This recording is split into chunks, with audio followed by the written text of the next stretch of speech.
మనకి బంధువులు ఎప్పుడో చెప్పండి, మనకి బాగున్నప్పుడు అందరూ బంధువులే. ఎందుకంటే మరి బంధువులు అంటే వాళ్ళకి మరొక పర్యాయ పదం ఉంది, చెప్పండి, రాబంధువులు.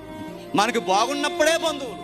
అందుకే చూడండి, మనం పోయినప్పుడు ఎవడు ఇంటికి రాడు. కానీ మన ఇంట్లో ఫంక్షన్ జరుగుతుందంటే 10 రోజుల ముందు వచ్చేది. ఇది మరి రాబంధువులు కదా. మరి మనం పొడిసి తినేవద్దు. వచ్చాడు మళ్ళీ అందరూ గుంతం కొరకులు, కాయ తేరా, సీసా తేరా, ప్యాకెట్ తేరా, ముక్క తేరా, అది తేరా, లత్తి తేరా, ఏంటి ఆఫర్లు.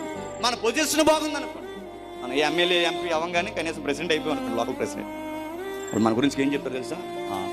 ప్రెసిడెంట్ గారు ఎవరు అనుకున్నారు తెలుసా? మా బాబాయ్ గారు, అత్తయ్య గారు, తాలేక మా మామ ఉండేది, నాన్నమ్మ గారు లాంటి జిట్టు, ఆయన మాకు ఇలాగ అవుతాడు అనమాట.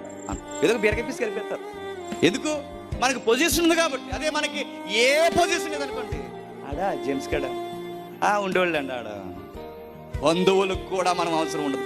నా బంధువులు నేను బాగున్నప్పుడు తెగొచ్చేవారు నా ఇంటికి. నా పరిస్థితి మారిపోయేసరికి నా దగ్గరికి రాకుండా